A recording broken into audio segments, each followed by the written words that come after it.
We're probably thinking about how we're going to pay our employees next week. We're probably thinking about some big financial detriment that's going to come to our business, or we're probably sitting at home fighting with our spouses going, what the hell are we going to do? How are we going to make rent? So when we go online and we pull up Instagram on our phone and we see everyone on a permanent vacation, when we see everyone smiling and living those perfect lives, what we do is we feel a disconnect. We're like, where's that human connection? We can't go out there and connect to people anymore. And the reason for that is, like, let's go through three generations of society. When my grandfather was growing up, people used to walk down the street, say hi, wave to each other, and smile. Yes. Each time to each other. Then, like my parents' generation, something shifted, and then everyone was like, who could get the bigger house? Who could get the nicer car? Who could get the nicer boat? And then everything's like switched over to work. And that competitiveness kind of moved towards where we are today, where everyone's like, who could be happier? Who could showcase that they're happier, even if they're not? And what people are craving more than anything else is that human connection. We've been famished from it. Like, we're malnourished. We don't have any of it. And what people are looking for is any sense of connection that they can make.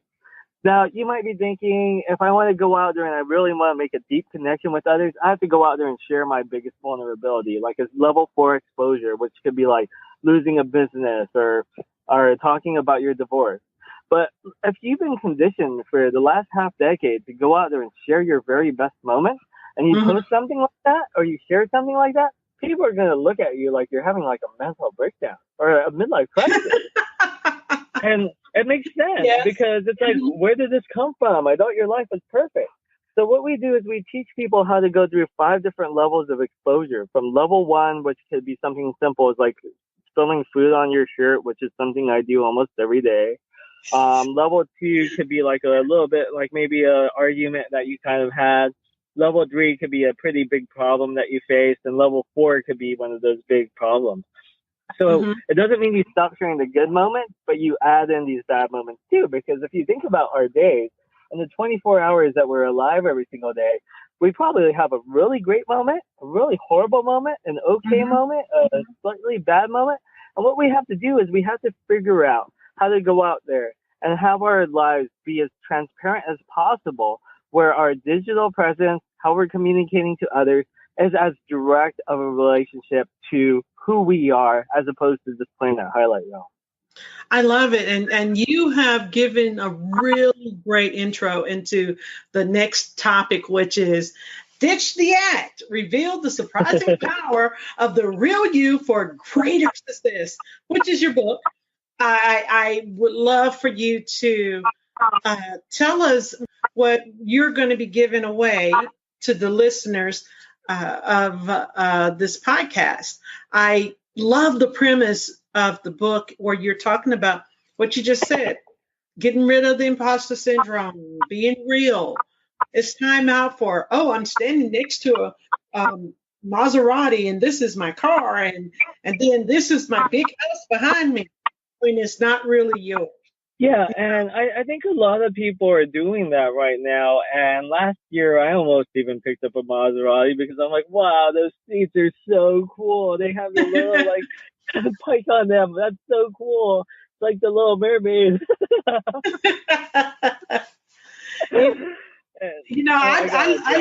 I love sharing on social media. And I think your book, Ditch the Act, will help a lot of people to stop the fake and be real.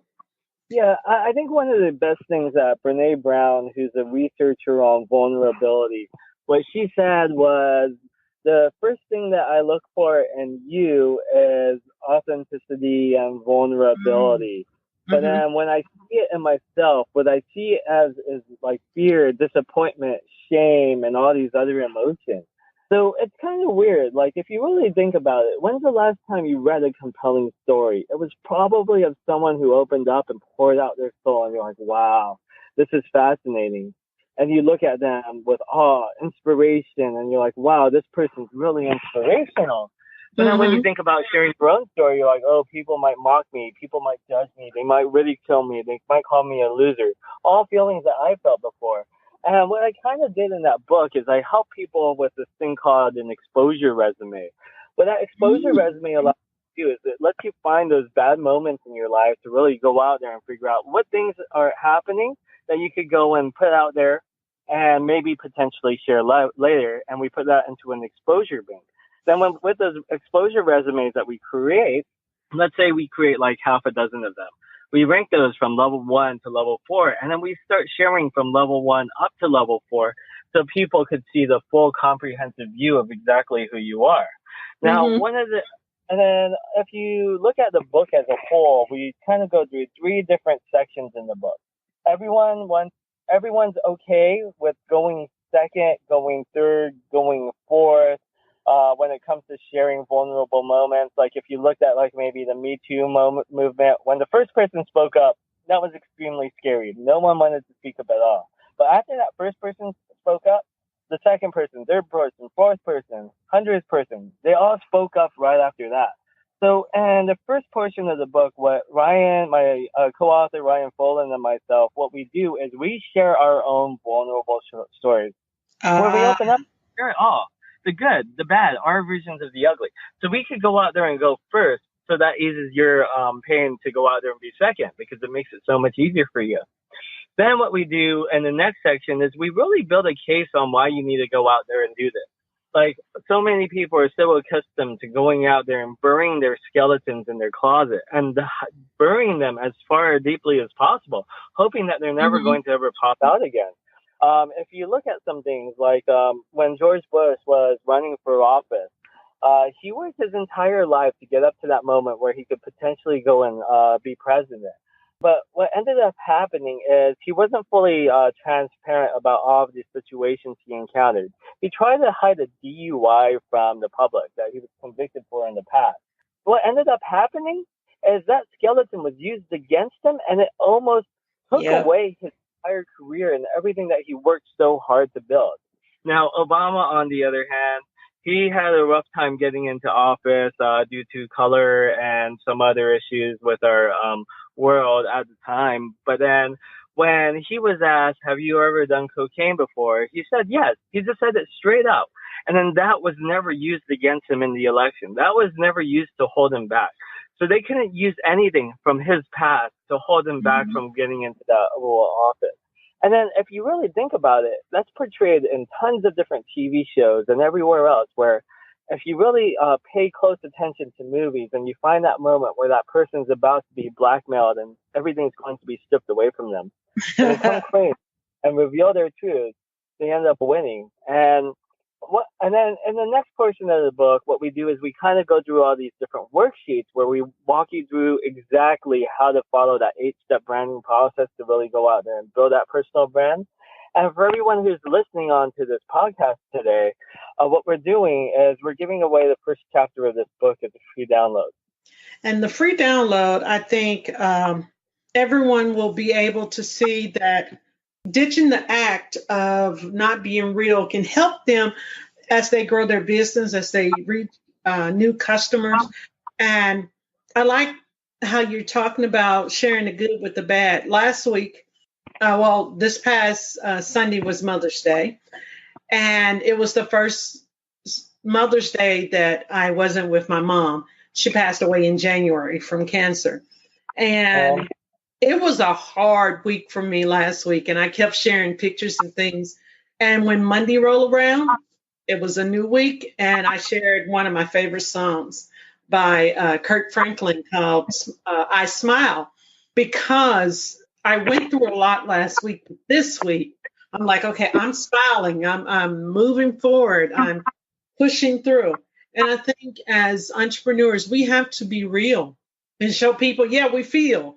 I'm experiencing highs, I'm experiencing lows, I'm experiencing things in between.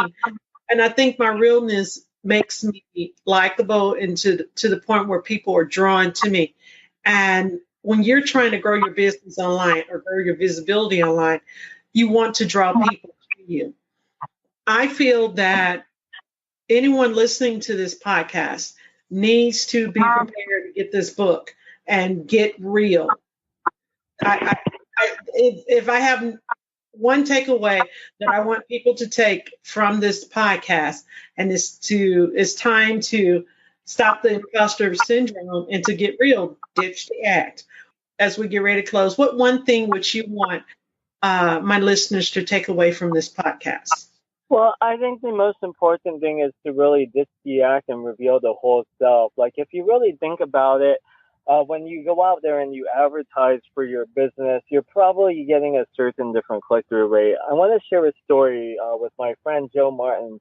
He's the vice president over at Cloud App, but as of the past, when he was working at Adobe, what he did is he tested something. He put the exact same ad with the exact same image and the exact same copy and collateral with everything from the Adobe account and from his personal account.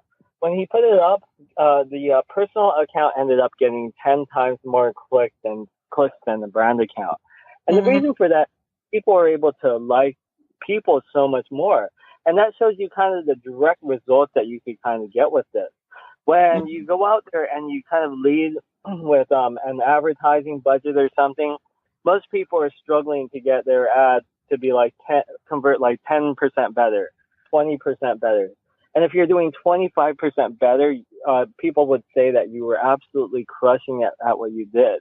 But when you're leading with a personal brand instead, and you're getting 10 times more clicks, that means you're getting 1,000 times return by leading with you instead of with your company. Right. And everyone, Adobe's a huge, huge, huge company, and still the person's still being able to get that better result. So if you're going out there, not only do you lead with yourself, but make sure to ditch the act and reveal your whole self. Your good, your bad, and your version of the ugly, because that's what's going to create camaraderie. That's what's going to drive human connection, and that's going to be what drives you to the next level of success. So true. And one last thing, tell us how we can find you online so that we can connect with you.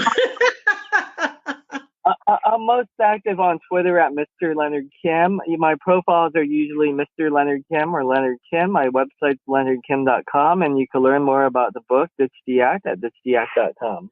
Thank you so much. And once again, this has been Kim Beasley with Pepper My Business podcast. Thank you for listening in.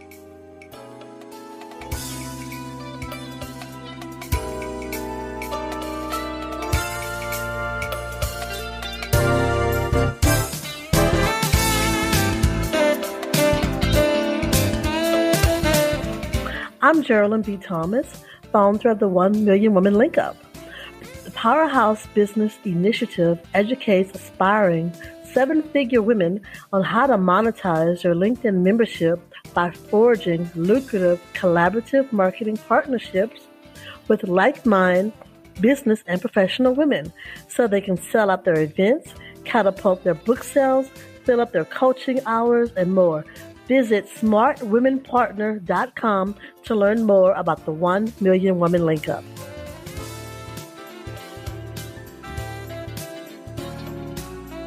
You have been listening to Pamper My Business podcast, and I am your host, Kim Beasley.